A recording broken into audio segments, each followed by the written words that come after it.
మెదడు నరముల సంబంధిత వ్యాధులతో బాధపడుతున్నారా? కర్నూలు, హైదరాబాద్, చెన్నై, బెంగళూరు వంటి నగరాలకు వెళ్లకుండా ఇప్పుడు మన పొద్దుటూరులోనే ఈ సమస్యల పరిష్కారానికి అందరి కోసం స్థాపించబడింది వెంకటారాధ్య న్యూరో కేర్. మా అడ్రస్ డోర్ నంబర్ 9/397 ఈశ్వర గ్యాస్ ఏజెన్సీ పక్కన, హోమాస్పేట, పొద్దుటూరు, కడప జిల్లా. మా ఫోన్ నంబర్ 8519901459.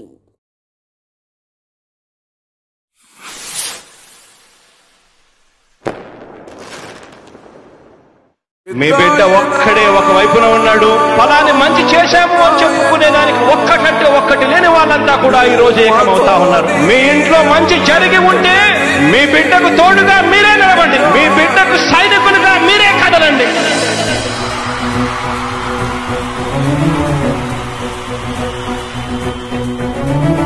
మీ ఇంట్లో మీ బిడ్డ వల్ల మీకు మంచి జరిగి ఉందా లేదా అన్నది మాత్రమే ఆలోచన చేయండి. మీ ఇంట్లో మీ బిడ్డ వల్ల మీకు మంచి జరిగి ఉంటే మాత్రం మీ బిడ్డకు సైనికులుగా మీరే నిలవండి అని చెప్పి సందర్భంగా కోరుతా ఉన్నా. ఇచ్చిన మాట తప్పితే ఓటు మీ యుద్ధని చెప్పిన దమ్మున్నడు జగను. చెప్పిన మాట చెప్పినట్టుగా చేసిన మా రాజన్న కొడుకుర జగను. ఏ కష్టం రావద్దని పేద గుండెకు ప్రతి పథకం పంపిండుర గడప గడపకు. పులి గడపలో పులి పుట్టినట్టే పుట్టిండురా. జెండలు జత కట్టడమే మీ ఎజెండా, జనగుండల గుడి కట్టడమే జగను ఎజెండా. బలిరా బలి బలిరా బలిరా, పులి వెందులలో పుట్టిందా పులిరా. కుర్చీల కూర్చోవడమే మీ ఎజెండా, కుర్చీ జనమే ఇవ్వాలన్నది జగను ఎజెండా. బలిరా బలి బలిరా బలిరా, పేద బతుకుల మార్చినది ఆ పులిరా. గవర్నెన్స్ లో ఎప్పుడు చూడని అభివృద్ధి ఈ రోజు జరుగుతా ఉంది. మొట్టమొదటిసారిగా స్కూళ్లు మారుతా ఉన్నాయి, రూపురేఖలు మారుతా ఉన్నాయి. హాస్పిటల్స్ కు మొట్టమొదటిసారిగా ప్రివెంటివ్ కేర్ అన్నది దేశానికే పరిచయం చేస్తా ఉన్నాం బుల్లెట్ క్లినిక్స్ ద్వారా. ఈ 4 సంవత్సరాల కాలంలోనే ఏకంగా మా అన్న ప్రభుత్వంలో మరో 4 సీపోర్ట్స్ ఈ రోజు వేగంగా కట్టడం జరుగుతా ఉంది అని కూడా చెప్పండి. భయమెరుగని ఆ పేరుకు హడలు, అసలంచబోడు ఎవడికి మెడలు. ఆయనెదురుగా కొడుతున్నారు తొడలు, వేసుకుంటారు రా తప్పక చెడలు. పేదోడి కంచౌల 4 మెతుకుల కోసం ప్రజా సంకల్ప యాత్ర చేసి గెలిసిన యుద్ధం. సీమ పౌరుషం పక్కన పెట్టిండుల పేదల కోసం. జెండలు జత కట్టడమే మీ ఎజెండా, జనగుండల గుడి కట్టడమే జగను ఎజెండా. బలిరా బలి బలిరా బలిరా, పులి వెందులలో పుట్టిందా పులిరా. కుర్చీల కూర్చోవడమే మీ ఎజెండా, కుర్చీ జనమే ఇవ్వాలన్నది జగను ఎజెండా. బలిరా బలి బలిరా బలిరా, పేద బతుకుల మార్చినది ఆ పులిరా.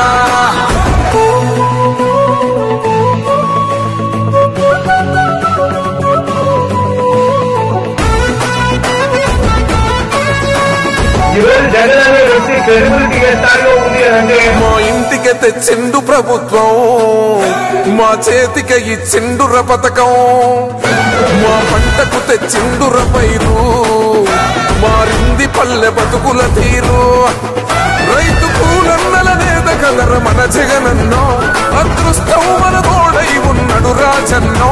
మీ కుట్రలకు నిందలకు లొంగడు జననేతరా.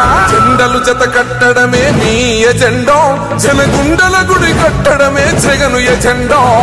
బలిరా బలి బలిరా బలిరా, పులి వెందులలో పుట్టిందా పులిరా. కుర్చీల కూర్చోవడమే మీ ఎజెండా, కుర్చీ జనమే ఇవ్వాలన్నది జగను ఎజెండా. బలిరా బలి బలిరా బలిరా, పేద బతుకుల మార్చినది ఆ పులిరా.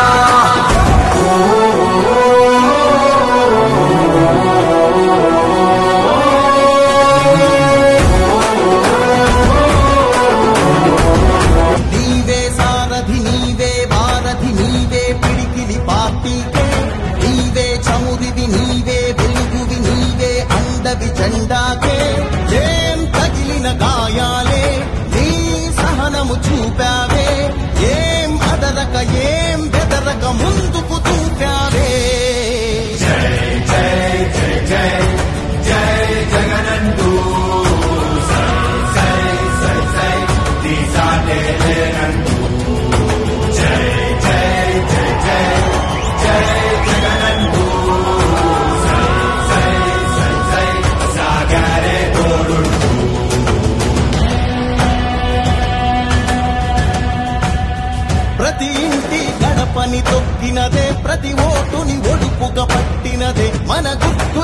కొత్తగా చెక్కినదే నువ్వేగా రాజన్న రాజ్యం తెచ్చినదే జగనన్నని రాజును చేసినదే నిరుపేదల రాతలు మార్చినదే నువ్వేగా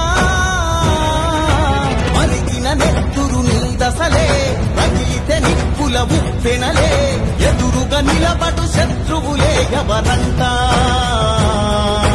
పిడుగులు పడినను పట్టదులే అడుగుకి అలసట పుట్టదులే ఈ గురి ఎప్పుడు తప్పదులే పదమంట పదమంట జై జై జై జై జై జగనంటూ సై సై సై నీ సాగే లేరంటూ జై జై జై జై జై జగనంటూ సై సై సై సై సాగరే తోడుంటూ తొడలే కొడుతుంటే తోడెల్లే చూడు సింగం గదిలిందిర సిద్ధానికి నేడు జనమే ఉన్నరు రా జగనన్నకు తోడు జెండే ఎగరేస్తారు యుద్ధంలో చూడు రాయలసీమ బిడ్డ రాముని దండు చూడా జాలవు కళ్ళు సీమల దండు ఊరు ఊరు దాటి వాడా వాడా దాటి కదిలిండే జగనన్న పల్లె పల్లెకే రథం గదిలేరా రాజన్న గదిలేరా రథం మీద రాజన్న కొడుకు గదిలేరా జనం గదిలేరా జగనన్న గదిలేరా జనమంతా జననేతకు చెండలెత్తెరా తొడలే కొడుతుంటే తోడెల్లే చూడు సింగం గదిలిందిర సిద్ధానికి నేడు జనమే ఉన్నరు రా జగనన్నకు తోడు జెండే ఎగరేస్తారు యుద్ధంలో చూడు.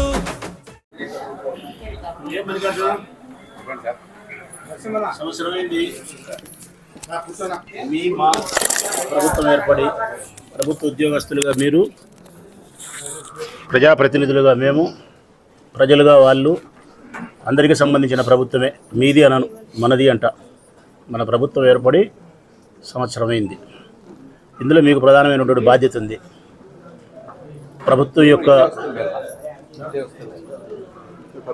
ప్రభుత్వం యొక్క కార్యక్రమాలన్నీ అమలుపరచడానికి, ఎగ్జిక్యూట్ చేయడానికి మీకే అధికారం ఉండేది.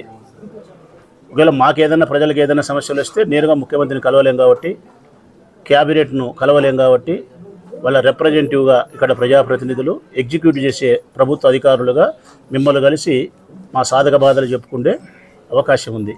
ఆ నేపథ్యంలోనే ఈ కూటమి ప్రభుత్వం ఏర్పడి సంవత్సర కాలం జరిగింది.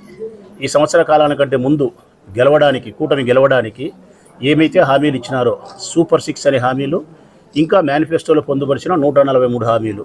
ఉదాహరణకు, ప్రతి ఆడపిల్లకు 18 సంవత్సరాలు పూర్తయితే 1500 ఇస్తాము, నిరుద్యోగ భృతి 3000 రూపాయలు ఇస్తాము, 20 లక్షల మందికి ఉద్యోగాలు ఇస్తాము, 26,000 రూపాయలు రైతు భరోసా, వాళ్ళ దాంట్లో ఏం పేరు పెట్టినారో తెలియదు కానీ రైతులకు పంట పెట్టుకునే దానికి ఇస్తాము, 50 సంవత్సరాలు నిండిన వారికి పెన్షన్ ఇస్తాము, కరెంటు బిల్లులు పెంచము, నిత్యావసర ధరలు అదుపులో ఉంచుతాము, ఫ్రీ బస్ ఏర్పాటు చేస్తాము, రాష్ట్రంలో ఎక్కడైనా నలుమూలలకు పోయేదానికి ఫ్రీ బస్ ఏర్పాటు చేస్తాము, ఫీజు రియంబర్స్మెంట్ను బాగా అమలుపరుస్తాము, ఆరోగ్యశ్రేణి అందుబాటులో పెడతాము. ఇవన్నీ చెప్పినారు. ఇప్పుడు సంవత్సర కాలం గడిచింది. గడిచిన దాంట్లో ఇప్పటికి అమ్మఒడి ఒక సంవత్సరం ఎగరగొట్టినారు, 1500 రూపాయలు సంవత్సరం ఎగరగొట్టినారు, నిరుద్యోగ భృతి ఎగరగొట్టినారు. రిప్రజెంటేషన్ ఇచ్చే ముందు మేము చెప్పాలా, తొక్కులాడకూడదు. తొక్కులాడితే ఎట్లా? అంత తొందర అయితే ఎట్లా? ప్రెస్కు చెప్పాం, మీకు చెప్పాలా? ఇంకా చాలా మంది చెప్పేది. ఓపిక ఉండాలి. నీకు ఓపిక లేకపోతే ఎట్లా? 6,000 మంది ప్రజలు వచ్చినారు. 6,000 మంది ప్రజలు మీ దగ్గరకు వచ్చి బయటికి రాము, ఇన్నే ఇచ్చిపోతాం. మీ కార్యాలయం ఇది. అది వివాదాస్పదమైనటువంటి అంశమా? ఇప్పుడు ఇది 2 నిమిషాలు నేను మాట్లాడితే లెటర్ ఇచ్చిపోతే పోతుంది. 2 నిమిషాలు మాట్లాడి ఇది మేము ఇస్తే వెళ్ళిపోతాము. ఇందులో వివాదాస్పదం చేయాల్సిన అవసరం ఉందంటావా? 6,000 మంది మీకోసం వస్తే మీరు తొక్కులాడితే ఎట్లా? నీ వెనక ఎవరున్నారు? ప్రజాప్రతినిధులు ఉన్నారు, నీ వెనక కౌన్సిలర్స్ ఉన్నారు, నీ వెనక కౌన్సిలర్లు ఉన్నారు, నీ వెనక కౌన్సిలర్లు ఉన్నారు. నేను ఏమీ చెప్పను, గంటసేపు ఇట్ని ఉంటా. ఏమి చెప్పను. ప్రజా సమస్యలకు నిరసనగా గంటసేపు ఇక్కడే ప్రభుత్వ కార్యాలయంలో కూర్చుంటా. నిరసన గాంధీ మహాత్ముడు చూపించిన బాటలోనే ప్రయాణం చేస్తాం. వాళ్ళ బాధ చాలా ఉంది. పేదవాళ్ళు కడుపులు కాలుతున్నాయి. వాళ్ళకు 1 రూపాయి డబ్బు లేదు, పేదరికంలో ఉన్నారు.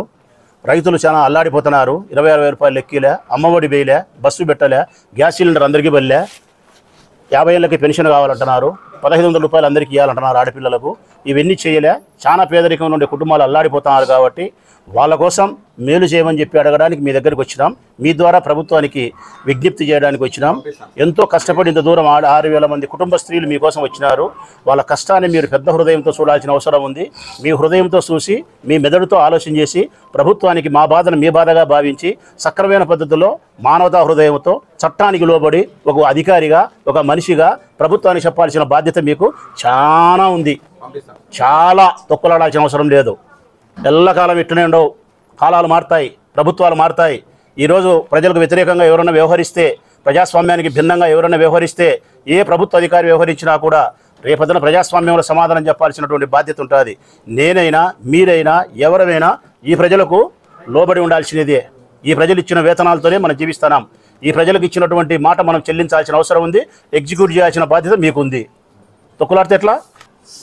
ఎందుకు ఇయ్యలేదు ప్రభుత్వం అని చెప్పి మాకు ఇచ్చిన మాట ప్రకారం చెల్లించాలి కదా, మేము ఓటు వేసినామని చెప్పి ప్రజలు ప్రశ్నించేటప్పుడు ఆ ప్రజలకు సమాధానం చెప్పాల్సిన బాధ్యత ఈ ప్రభుత్వానికి, ఆ ప్రభుత్వంలో భాగస్థులైనటువంటి ప్రభుత్వ అధికారులకు జవాబుదారీ ఉందంటారా లేదంటారా కమిషనర్ గారు?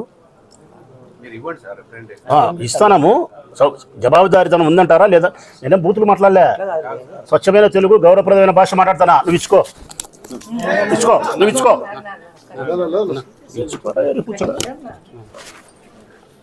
సమాధానం చెప్పాల్సిన బాధ్యత మీకు ఉందా లేదా? ఉంది. మేము ఏదైనా అన్పార్లమెంట్ లాంగ్వేజ్ మాట్లాడితే కన్నా ఎస్ మా తప్పు. ఎప్పుడు మాట్లాడడం? మున్సిపల్ కమిషనర్ మీరు, మీకు గౌరవం ఇవ్వాలా, ఇస్తాం. కమిషనర్ గారు అనే మాట్లాడతాం. మా బాధ మీకు చెప్పినప్పుడు అవును సార్ ఇది ఇబ్బంది ఉంది, ప్రజలు బాధపడుతున్నారు, ప్రభుత్వ దృష్టికి తీసుకుపోతాం. కనీసం నువ్వేమీ చేయలేకపోయినా కానీ మా వేదనను నీతో పంచుకునేటప్పుడు మౌనంగా మా వైపు ప్రేమగా చూసి వినాల్సిన బాధ్యత మీకుందండి. అంతే మేము అడిగేది, ఇంకేం అడగలే. అవును. ఇయ్యో నిమ్మ అందరికీ పోండి. ఒకరేవి